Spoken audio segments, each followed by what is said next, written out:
Bonjour, est-ce que vous pouvez vous présenter? Bonjour, je m'appelle Natacha, je suis psychologue au commissariat de police d'Orléans, d'accueil du public. Qui est-ce que vous rencontrez le plus souvent et quels sont les cas les plus récurrents? Alors, je rencontre vraiment tout le public du commissariat, ça va des personnes qui peuvent être victimes, aux témoins, aux proches, et principalement des personnes victimes de tout événement. Comment est-ce que vous définissez les violences? Parce alors aujourd'hui, on a entendu parler de cyberviolence, mais est-ce que vous pouvez faire une sorte d'inventaire ou est-ce qu'il y a une définition bien plus générale de ce que sont les violences?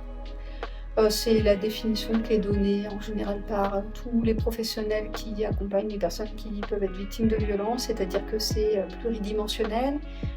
Ça va être aussi bien les violences, enfin voilà, justement les violences, ça peut être pluridimensionnel. Ça peut être des violences physiques, psychologiques, économiques, des cyberviolences via des moyens numériques. En tous les cas, ça impacte la personne, ça l'atteint dans sa personne, ça l'amoindrit.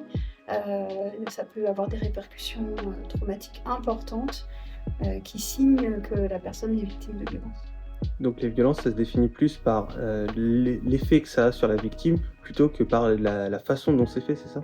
Non, pas du tout, mais en tous les cas, de mon prisme à moi, comme j'accompagne les personnes dans l'impact que ça a pour elles, c'est vrai que c'est mon repérage à moi et de la manière de pouvoir ensuite prendre soin des blessures qui ont été produites.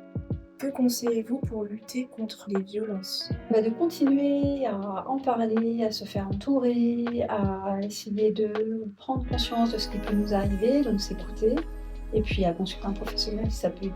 Pourquoi participer à cette journée? Parce que je trouve que c'est important d'ouvrir le réseau, de travailler vraiment de manière proche avec les partenaires et de participer à la sensibilisation sur les violences. Quelles sont les attentes suite à cette journée? De continuer à travailler aussi bien qu'on le fait ensemble et encore mieux après.